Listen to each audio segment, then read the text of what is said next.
할렐루야. 예, 우리 옆에 분하고 인사합시다. 잘 오셨습니다. 네, 한 번 더 인사합니다. 당신을 위해 좋은 일이 시작되었습니다. 아멘. 한 번 더 인사합시다. 우리는 행복한 사람들입니다. 아멘. 제목을 한번 같이 읽어봅니다. 시작. 찾은 희망. 아멘. 하나님께서 당신의 눈에 보기 좋았더라 하실 만큼 아름다운 세상을 만드셨습니다. 그리고 여섯째 날 인간을 창조하신 후에 심히 보기 좋았더라 말씀하셨어요. 그리고 하나님께서 아름답게 창조하신 그 땅을 다스리고 정복하고 생육하고 번성하고 충만할 수 있는 복을 허락하셨습니다. 그 땅에서 마음껏 누리며 살 수 있는 자유와 권세를 주신 것입니다. 그렇게 하나님께서 주신 복으로 살아가던 그들에게 우리 하나님께서 하나의 당부의 말씀을 하시기를 너는 동산 중앙에 있는 선과 악을 알게 하는 나무의 실과는 먹지 말라라고 말씀하셨어요. 근데 결국은 뱀의 유혹에 넘어가서 하와가 그 실과를 먹었고 그 실과를 먹은 후에 그 남편 아담에게 주므로 아담도 그것을 먹게 됩니다. 하나님 앞에 불순종하게 된 것입니다. 오늘 저와 여러분이 읽은 바로 본문 17절 말씀은 그 선악과를 먹은 그 후에 하나님께서 아담을 다시 찾아가셔서 너는 내 말을 어기고 아내가 준 선악과를 먹음으로 말미암아 그들에게 저주를 내리시는 장면이 오늘 기록되어 있는 것입니다. 어떤 저주를 내리셨을까? 그들이 먹어야 되는 것은 밭의 채소인데 그 밭이 그들에게 채소를 내어주는 것이 아니라 가시덤불과 엉겅퀴를 내어주는 겁니다. 그는 종일토록 수고하고 땀을 흘려야 했고 그렇게 일하지 아니하면 그렇게 살아가지 아니하면 양식을 얻을 수 없는 그런 저주받은 인생을 다시 살게 된 것입니다. 그리고는 에덴 동산에서 쫓겨납니다. 하나님께서는 그룹 천사들을 통하여서 그 에덴 동산의 문을 철통같이 지키셔서 그 안으로 다시 들어가지 못하게 하신 겁니다. 그렇게 인류의 시작이 된 것입니다. 그렇게 인류는 저주받은 환경 속에서 영원히 그런 저주 가운데 살아야 되는 줄로 이제 여겨졌습니다. 또 그렇게 살아왔습니다. 그런데 그런 저주받은 환경 속에 드디어 희망이 던져졌습니다. 창세기 4장에 들어와서 드디어 세월이 지난 후 하나님을 향한 예배가 허락되어진 것입니다. 창세기 4장 3절은 우리에게 세월이 지난 후에 라는 표현으로부터 시작을 합니다. 그 세월이 어느 정도 지났는지 성경은 말하고 있지 않습니다. 다만 그 긴 시간 동안에 저주받은 땅에서 아담과 하와가 얼마나 수고하고 애쓰고 땀을 흘리며 살아왔는지, 또 그들에게 낳은 자식들은 얼마나 그런 저주받은 땅에서 인생에 희망 없이 소망 없이 할 삶을 살아왔겠는가라는 것을 짐작해 보면 그들에게 주어졌던 그 긴 세월은 결코 쉽지 않은 삶이었다라는 것이 짐작이 되어집니다. 그런데 하나님께서 드디어 그들에게 희망을 주신 겁니다. 하나님과 단절된 것, 하나님께서 선과 악을 알게 하는 그 나무의 실과를 먹는 날에는 너희가 정녕 죽을 것이라고 말씀하셨어요. 하나님과 소통되었던, 하나님과 관계를 맺으며 살아왔을 수 있었던 그 하나님께서 그들의 코에 생기를 불어넣으셨던 그 하나님의 호흡이 끊어진 상태 속에서 하나님과의 관계가 끊어지고 더 이상 그들과 하나님과 연결되는 끈 자체가 없이 살아왔던 이 저주받은 인생 속에 드디어 예배라고 하는 것이 선포된 거예요. 하나님의 이름을 부를 수 있는, 단절되어서 더 이상 하나님을 찾을 수 없었던 그 하나님의 이름을 높이며 그 하나님의 이름을 부르며 이 땅 가운데서 저주받은 땅에서 그 거룩하신 하나님을 바라볼 수 있는 그 예배가 허락되어진 것입니다. 이것이 바로 절망으로 인생이 끝날 것 같았던 우리 인간의 삶에 하나님께서 베푸신 하나의 희망이었습니다. 그래서 우리는 그 희망을 잡아야 되는 겁니다. 희망을 희망으로 만들어야 되는 겁니다. 인간에게는 3번의 기회가 있다고 말합니다. 그런데 그 3번의 기회를 우리는 언제 우리의 삶에 왔다 갔는지도 모르게 놓쳐버리고 사는 경우가 많이 있어요. 그런데 그것은 세상이 말하는 것이고, 우리에게는 하나님께서 허락하신 희망의 유일한 방법은 바로 예배입니다. 그런데 그 예배가 희망으로 나아가기에는 참 힘든 것이었습니다. 왜냐하면 가인과 아벨은 저주받은 환경 속에서 하나님을 찾아야 했기 때문입니다. 왜 우리는 절망이라고 얘기할까? 희망이 없기에 절망이라 이야기합니다. 희망을 찾을 수 없기에 절망이라는 단어를 표현합니다. 그 어떤 환경 속에서도, 내게 주어진 어떤 주위의 모습 속에서도 희망이라는 것을 찾을 수 없는 바로 그 순간 우리는 절망이라는 단어를 표현합니다. 오늘 창세기 4장은 가인은 농사를 짓는 사람이고 아벨은 양을 치는 자였다라고 얘기합니다. 누가 더 그런 저주받은 환경 속에서 조금 더 나은 삶을 살았을까라고 이야기를 한다면 둘 다 똑같습니다. 가시와 엉겅퀴를 내는 그 땅을 갈고서 먹을 양식을 얻어야 되는 가인은 참 고달플 겁니다. 아무리 땅을 갈고도, 그 땅을 갈고 그곳에 비가 내리고 씨를 심어도 가시와 엉겅퀴뿐인 상땅, 그 땅에서 양식을 얻는 것은 정말 쉬운 것이 아닙니다. 아벨은 어떻습니까? 가시와 엉겅퀴로 가득한 그 세상 속에 자신에게 주어진 그 양 한 마리와 그 양떼를 데리고 먹을 곳을 찾아서 그들이 먹을 풀을 찾아서 다니는 것만큼 어려운 일은 없었을 거라는 거예요. 그렇게 힘겨운 하루하루를 걸어가고 있을 그때에, 그래서 겨우 얻은 그 땅의 소산물을 가지고 하나님 앞에 예배하는 것, 그들에게는 쉽지 않았습니다. 그렇게 힘겹게 풀을 찾아서 양을 길러서 그 양이 난 양의 첫 새끼를 하나님 앞에 드리는 건 정말로 좋은, 그 쉬운 결단은 아니었다는 것입니다. 그런데 그들이 하나님 앞에 제사를 드리기 시작합니다. 저 같으면 그렇게 어려운 환경 속에서 예배를 드리면 참 이쁘고 또 대견하고 또 준비했던 것들을 한없이 부을 텐데, 오늘 창세기 4장에 넘어가서 이렇게 말씀을 바라보면 하나님께서 뭐라고 말합니까? 4절 말씀에 하나님께서 아벨과 그의 제물은 받으셨지만 5절에 보니 가인과 그의 제물은 받지 않으셨다라고 이야기합니다. 동일한 희망이 주어졌습니다. 동일한 절망 가운데에 그 절망의 희망으로 바꿀 수 있는 기회가 주어졌는데, 한 사람에게는 그것이 희망이었고 또 그렇지 않았던 가인에게는 그것이 오히려 더 악한, 어려운 환경이 더 악화되어서 이제는 이전보다 더 나쁜 상태까지 이르게 되는 그런 기회가 되었다라는 겁니다. 한번 따라합시다. 희망으로 만들자. 하나님께서 왜 아벨과 그의 제물을 받으셨을까? 양이 좋아서? 저도 고기를 좋아합니다만 하나님께서 고기가 좋아서 그랬을까? 그의 기름으로 드린 그 하나님께 드린 그것 때문에 그럴까? 그렇지 않아요. 인간의 수고와 노력으로 결정한다면 가인이 더 정성스러운 예물을 드렸을 수도 있습니다. 그런데 하나님께서 받으시는 것은 인간의 정성과 노력과 땀과 그거보다 더 중요한 것은 하나님이 어떤 분이신가라는 거예요. 내가 지금 드려지는 이 제물을 받으시는 분이 누구인가에 대한 확신과 믿음을 가지고 나아가는 예배가 우리 하나님을 기쁘시게 한다는 것을 성경은 분명하게 이야기를 합니다. 히브리서 3장, 11에서 11장 3절에 들어가면, 4장에 들어가면 분명히 이렇게 얘기를 합니다. 믿음으로 아벨은, 이렇게 말합니다. 믿음으로 아벨은 가인보다 더 나은 제사를 드렸느니라 말을 합니다.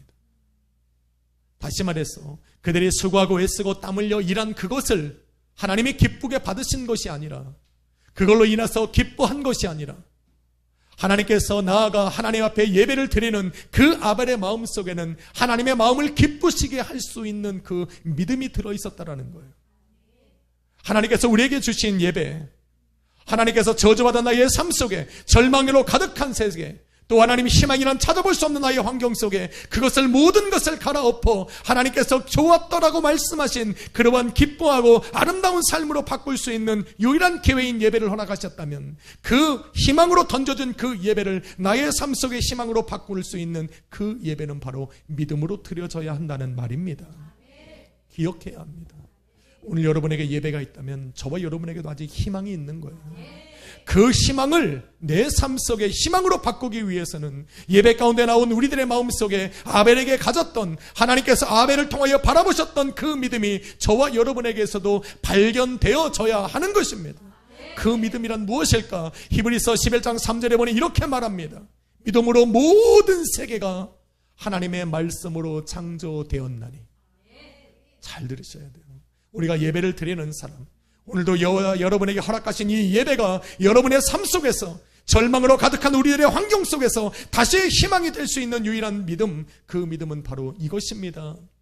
믿음으로 모든 세계가 하나님의 말씀으로 창조되었다라는 믿음. 이 믿음이 없이는 예배를 수천 번 드려도 의미 없다라는 거예요.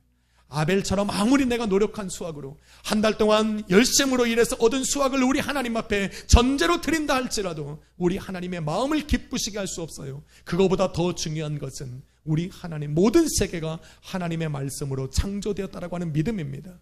지금 저와 여러분은 창세기를 보고 있다는 거예요. 창세기를 보고 있어요. 하나님의 창조하신 그 시대가 얼마 지나지 않았다라는 거예요.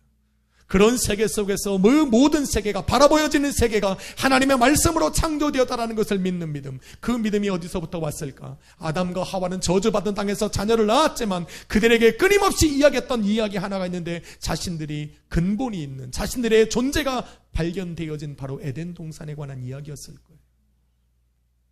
그들은 자녀들에게 그 무너진 저주받은 환경 속에 가시와 엉겅퀴를 내는 그 땅 가운데서 힘들고 고생스러운 그 자녀들에게 아담과 하와가 해주었던 이야기는 바로 에덴 동산에 관한 이야기였을 거예요. 하나님은 그런 하나님은 아니었다.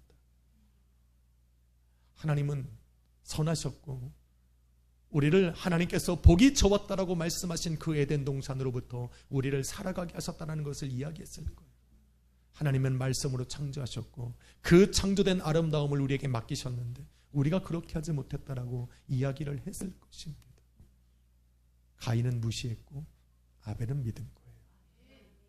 비록 자신의 보이는 그러한 삶이 가시와 엉겅퀴를 내는 그런 저주받은 환경이었고 희망이란 찾아볼 수 없는 그러한 척박한 환경이지만 이 모든 것이 하나님의 말씀으로 창조된 세계라고 하는 것을 아벨은 믿었다는 거예요. 그러면서 또 하나 믿음을 드린 것이 무엇이냐면 보이는 것은 나타난 것으로 말미암아 된 것이 아니라는 믿음이에요. 이 믿음이 얼마나 대단한 건지 여러분 모르죠. 이 말조차 아마 평범한 성도들은 잘 모를 거예요. 보이는 것은 나타난 것으로 말미암아 된 것이 아니라는 이 말씀이 무엇이냐면 지금 보이는 것, 내가 눈을 뜨면 내 앞에 펼쳐진 이 가시덤불과 엉겅퀴는 그 나타난 깡으로 인해서 나오는 것이 아니라는 거예요. 잘 들어보세요. 내 눈앞에 지금 보여지는 이 척박한 땅에서 나오는 제 눈만 뜨면 바라보이는 저 가시덤불과 엉겅퀴는 그 땅으로부터 나오는 것이 아니라는 거예요. 그러면 어디서부터 옵니까? 그러한 모든 환경들, 이러한 가시덤불과 엉겅퀴로 내 삶을 어렵게 만들고 있는 이 모든 것 또한 땅이 아닌 보이지 아니하시는 하나님, 온 세계를 말씀으로 창조하신 하나님으로부터 온 것이라는 것을 믿는 믿음이에요. 이 믿음이 얼마나 대단한지 아세요? 여러분, 땅이라는 것은 하나님께서 선하신 목적으로 창조하신 것입니다. 땅에게 명하여 이르시기를 너희는 사람이 먹을 양식을 내어주어 그들로 먹고 살아가게 하라고 만드신 거예요. 그런데 그 땅이 지금 가시와 엉겅퀴를 내고 있는 거예요. 마태복음 7장에 바라보면 이렇게 말씀합니다. 좋은 나무에서 좋은 나무가 못된 열매를 맺을 수 없나니 또한 못된 나무에서 좋은 열매가 맺을 수 없다는 거예요. 지금 그 땅은 하나님의 선하심 속에 창조되어진 하나님의 창조물이었어요. 좋은 열매를 내야 하고 그것이 그들의 목적이고 창조하신 이유입니다. 그런데 그 땅이 지금 가시와 엉겅퀴를 낸다라고 하는 것은 그 땅으로 말미암아 가시와 엉겅퀴가 나오는 것이 아님을 증명해 보이고 있는 거예요. 그러면 아벨은 무슨 생각을 합니까? 우리에게 가시덤불과 엉겅퀴를 낸 건 우리의 죄까지고 그러면 하나님께서 이 모든 것을 다시 새롭게 하실 수 있는 분이라는 것을 입술로 고백한 거예요. 이걸 알아야 된다. 비록 나의 죄 때문에, 나의 죄로 말미암아서 내 환경이 어려워졌을지라도, 지금 나의 실수와 잘못으로 허물로 말미암아 내 삶이 저 가시덤불과 엉겅퀴를 내는 저주받은 환경으로 내 삶이 그렇게 나아갔을지라도 내 환경은 우리 창조주 하나님으로부터 바뀔 수 있다는 믿음을 드리고 있는 거예요. 바로 예배가 그런 거라는 거예요. 도대체 죄인으로서는 하나님을 찾을 수 없었는데 우리에게 예배를 허락하셨고, 예배를 허락함으로 말미암아 나로 하여금 바라보고 기도하고 찾을 수 있는 그 하나님께 나아갈 때 우리가 가져야 되는 믿음은 바로 나의 모든 세계는, 내가 지금 바라보이는 이 모든 것은 내가 한 것이지만 그 모든 것을 주관하시는 분은 우리 하나님 한 분이라는 것을 고백하는 믿음이에요. 이 믿음이 없으면 안 돼요. 이 믿음이 없으면 정말로 예배를 수없이 드려도, 내가 수고하고 애쓴 모든 것을 나이를 다 드린다 할지라도 우리 하나님의 마음을 기쁘시게 할 수 없어. 그리고 아벨이 가진 두 번째 믿음은, 그 믿음으로 말미암아 생겨진 믿음이 뭔지 아세요? 히브리서 11장 6절의 말씀이에요. 믿음이 없이는 기쁘시게 못하나니. 바로 그 믿음이 없이는 기쁘시게 못하나니. 하나님께 나아가는 자는 반드시 그가 계신 것과 그가 자기를 찾는 자들에게 상 주시는 이심을 믿어야 할지니라. 이것이 바로 히브리서 기자가 바라본 아벨의 믿음이었어요.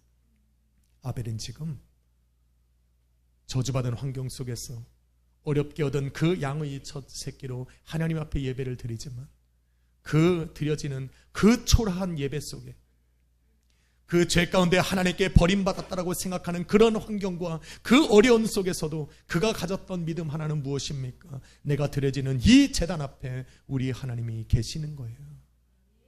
받으시는 분이 계시다는 거예요. 나의 드려지는 이 예물을 우리 하나님이 받으신다라는 거예요. 죄 가운데 태어나서 죄로 말미암아 멸망당할 수 없는 나의 환경 속에도 우리 하나님이 계시다라는 거예요. 우리 하나님께서 내게 허락하신 그 예배 가운데에 우리 하나님이 지금 임자여 계심을 알고 있는 거예요. 누구에게 드려지는지에 대한 분명한 확신과 믿음이 있었다는 거예요. 또한 그 하나님께서 자기를 찾는 자들에게 상 주시는 이심을 믿었다는 거예요. 여러분, 이것이 얼마나 중요합니까? 보이는 것은 나타난 것으로 말미암아 된 것이 아니에요.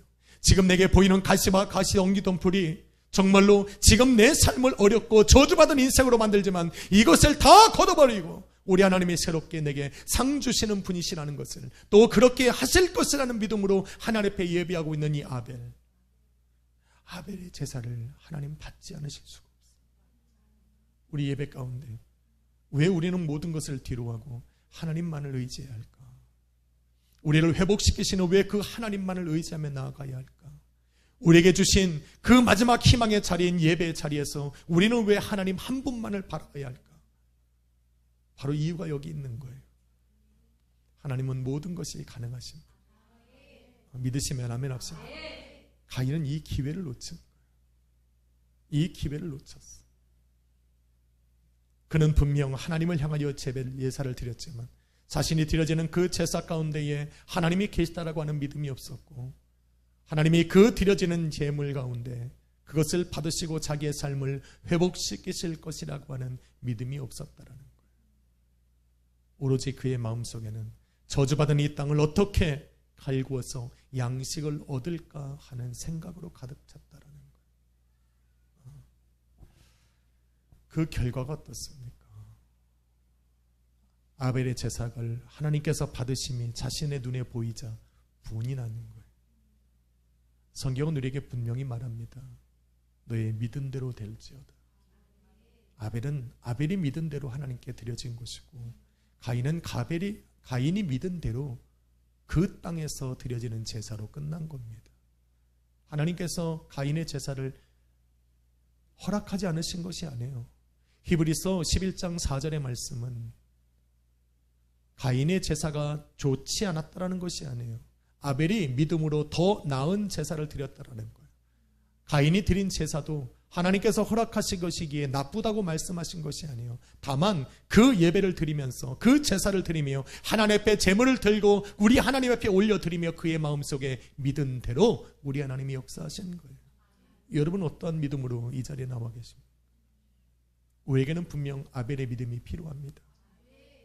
그 아벨의 믿음이 없이는 우리가 드려지는 이 제사를 우리 하나님 앞에 올려질 수 없고, 우리 하나님께서 예배를 통하여 여러분의 삶에 그 절망과 저주로 가득한 삶을 희망으로 바꾸실 수가 없는 것입니다.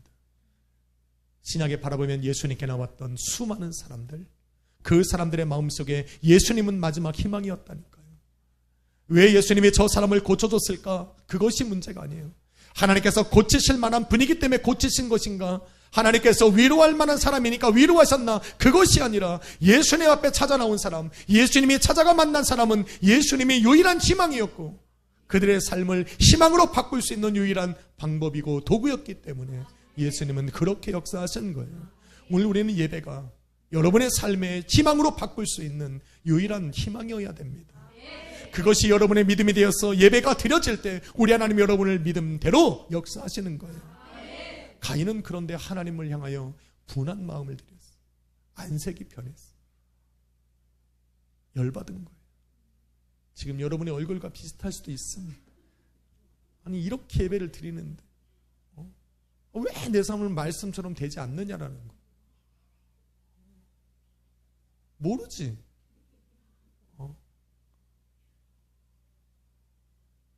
옆에 분하고 인사합시다. 지금처럼 웃읍시다. 아니 희망의 자리에 앉아있는데 왜 우리는 얼굴이 가인처럼 안색이 변하고 그 안에 분으로 가득 차 있는지 모르겠어요. 여러분 안색과 분으로 가득 차면 열받아. 여기까지 올라와. 하나님 계신 거야 뭐 한 거야. 목사님 맨 똑같은 얘기만 하고.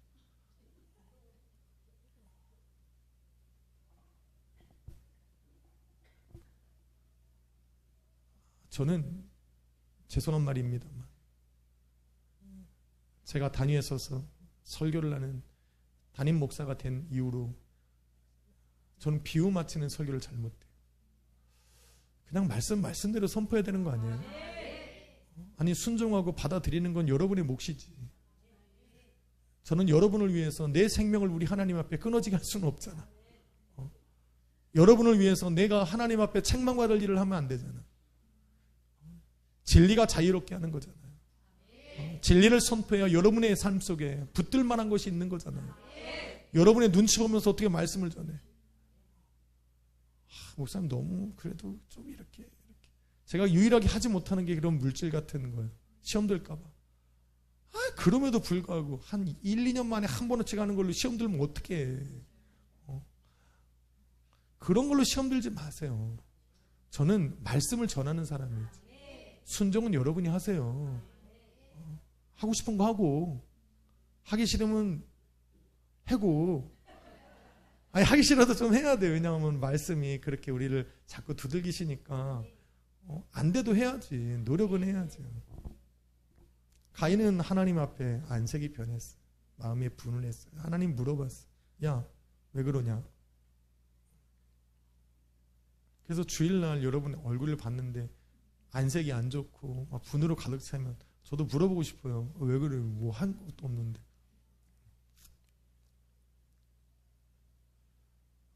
하나님 앞에 희망의 자리에 나오면 희망을 가진 자처럼 얼굴에 소망으로 가득 차야 되는 거죠. 오늘 예배를 통해서 하나님이 여러분의 삶을, 그런 저주받은 환경을, 절망 가운데 있는 여러분의 환경을 어떻게 상주심으로 회복시키실지 기대하는 마음이 있어야 되잖아요. 가인에게는 그게 없었던 거예요. 끝내는 그 분이 하나님을 향하여 갈 수는 없으니까 아벨을 향하여 간 거예요. 그래서 아벨을 죽이게 됩니다. 예배에 실패하니 삶이 고단해지는 겁니다. 아벨을 죽인 것으로 끝난 것이 아니었습니다. 아벨을 죽이고 나서 하나님께서 그를 찾아와 그를 다시 한번 저주하시니 이제는 여러분이 읽은 말씀 중에 12절로 쭉 4절에 넘어가면 11절 12절에 보니 이제는 내가 땅에서 저주를 받으리니 내가 이제는 밭을 갈아도 그 땅이 효력을 발휘하지 않는 것. 지금까지는 가시덤불과 엉겅퀴를 내고 그래서 그 땅을 갈구면 하루 먹을 양식을 얻을 수 있었는데 이제는 그마저도 할 수 없은 그런 저주가 가인에게 임하는 겁니다. 하나님께서 우리에게 주신 희망의 시간을 놓치면, 희망의 기회를 놓치면 이전보다 더 악화된 삶으로 우리의 삶에 찾아옵니다. 그래서 여러분은 희망을 희망으로 바꿔야 됩니다. 희망을 희망으로 바꿀 수 있는 지혜로운 자들이 되어야 돼요. 그 희망으로 바꿀 수 있는 유일한 방법은 바로 믿음이에요. 히브리서 11장 3절과 히브리서 11장 6절의 말씀은 모든 예배하는 자들이 가져야 될 마음입니다. 절망이 찾아올 때마다 오늘도 아벨이 드렸던 그 믿음을 여러분의 마음속에 상고해야 됩니다. 그 모든 환경이 비록 우리들의 실수와 잘못과 죄로 말미암아 시작되어도 상관없어. 왜? 하나님이 예배를 허락하셨거든요. 그대로 절망적인 상황으로 끝날 수 있었던 그들의 삶의 인생을 하나님께서 예배라는 것으로 회복할 기회를 주셨거든. 그러니까 염려할 필요 없다는 거예요. 내가 지금 왜 이렇게 어렵게 살까? 이유를 따질 것이 아니라 이것을 바꿀 수 있는 내게 주신 이 희망을 잡아야 된다는 거죠. 그것이 바로 믿음이에요. 여러분의 그런 환경들에 우리 하나님은 바꾸실 수 있는 분이잖아요. 그러한 인생을 바꾸시기를 주님의 이름으로 축원합니다. 그런데 하나님께서는 그 하나님 앞에 예배를 드렸던 그 아벨을 그렇게 죽게 두셨을까? 아니요, 그렇지 않죠. 아벨이 죽은 것으로 끝났다면 아벨의 인생처럼 정말 허무한 인생은 없었을 거예요. 그런데 그 아벨을 통하여서 우리 하나님은, 성경은 아벨을 거룩한 피라고 표현을 합니다. 순결한 피로 표현합니다.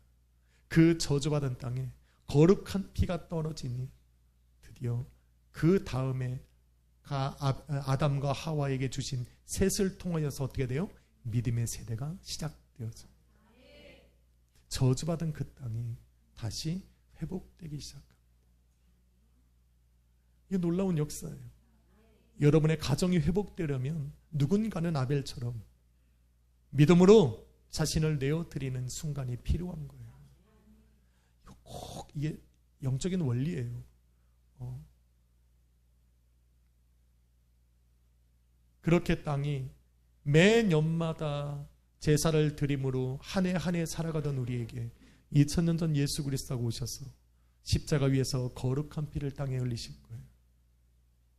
그러므로 그 땅이, 예수 그리스도께서 이 땅에 오신 이후로 저주받은 땅이었던 이 땅이 이제는 예수 그리스도 안에서 살아가는 성도들에게 좋은 것을 내어주기 시작한 겁니다. 심는 대로 거두는 은혜. 이게 얼마나 은혜입니까? 땀 흘려 일하는 대로 얻을 수 있는 이런 은혜. 그거보다 한 걸음 더 나아가서 예수 그리스도 이름으로 행하는 모든 성도들에게 30배, 60배, 100배의 축복을 약속하신 은혜. 그리고 하나님께서 그렇게 살아가던 그들의 삶 속에 이제는 무엇입니까? 에덴 동산보다 더 아름답고 멋진, 더 이상 유혹과 시험이 없는 그 하나님의 나라를 우리에게 약속해 주셨다라는 거예요. 에덴 동산은 생명나무가 하나인데 요한계시록에 바라보니까 하나님의 나라는 그 생명수 강가의 양옆으로 황금길이 놓여 있는데 그 황금길 사이로 무엇이 있다? 생명나무가 쫙, 여기 불처럼 쫙. 힘들면 먹고, 아프면 먹고, 배고프면 먹고, 언제라도 먹으며 영원히 살 수 있는, 영원히 안식할 수 있는 천국을 예배해 놓으셨다라는 겁니다. 할렐루야. 오늘도 우리는 그 예수님께서 살아계신 그 희망의 자리에 나와 있는 겁니다. 그러니까 오늘도 예배가 여러분의 희망이고 여러분의 응답이고 여러분의 삶이 될 줄로 믿습니다. 오늘도 예수 그리스도 앞에 예배하는 여러분, 모든 세계는 하나님의 말씀으로 창조되었고 보이는 것은 나타난 것으로 되지 아니하며 보이지 아니하시는 하나님의 손으로 말미암아 주관되어지고, 하나님은 여러분이 예수의 이름으로 모인 그 자리에 함께 계시고 또한 그 예수 그리스도의 이름으로 하나님을 찾는 자들에게 우리 하나님은 상 주시는 분이시라는 이 믿음을 반드시 갖고 소유하시기를, 그래서 매일 예배를, 매일 여러분의 삶을 예배로 만들어 가시는 그 예배 속에 이 믿음으로 살아가시기를 예수 그리스도의 이름으로